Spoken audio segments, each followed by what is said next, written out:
नमस्कार मंडळी. आज आपण बघतोय पनीरचे कबाब, पनीर टिक्का, की जो सगळ्यांचाच फेवरेट असतो ऑलवेज. त्याच्यासाठी आपण आता हे फ्रेश पनीर त्याचे पीसेस करून घेतो आहे व्यवस्थित पूर्ण एका साईजमध्ये. आणि ते साईजमध्ये पीस करून झाल्यानंतर त्याच्यासाठी लागणारे मसाले आपण रेडी करतो आहे. तर ते मसाले जेव्हा रेडी होतील त्याच्यानंतर त्याला व्यवस्थित सगळं मिक्स करून झाल्यानंतर त्याच्यामध्ये आपण जे कट केलेले पीस आहेत पनीरचे ते त्याला टाकणार आहोत आणि त्याला चांगलं व्यवस्थित सगळं मिक्स करून त्याला मॅरिनेट करून घेणार आहोत. ते मॅरिनेट आपलं करून झालं की आपण ते तंदूरमध्ये लावण्यासाठी पूर्ण रेडी करणार आहोत.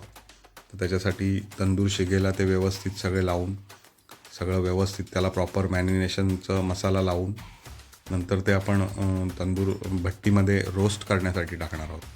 आणि थोड्याच वेळात ते एक 5 मिनटात व्यवस्थित रोस्ट होतात कबाब. ते रोस्ट झाल्यानंतर आपण त्याचा आनंद घेऊ शकतो.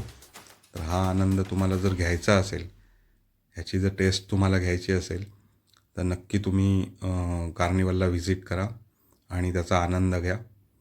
पनीरमध्ये असे असंख्य प्रकारचे कबाब आपल्याला तिथे ट्राय करायला मिळतील आणि ज्याची चव प्रत्येकाची चव ही वेगवेगळी असणार आहे.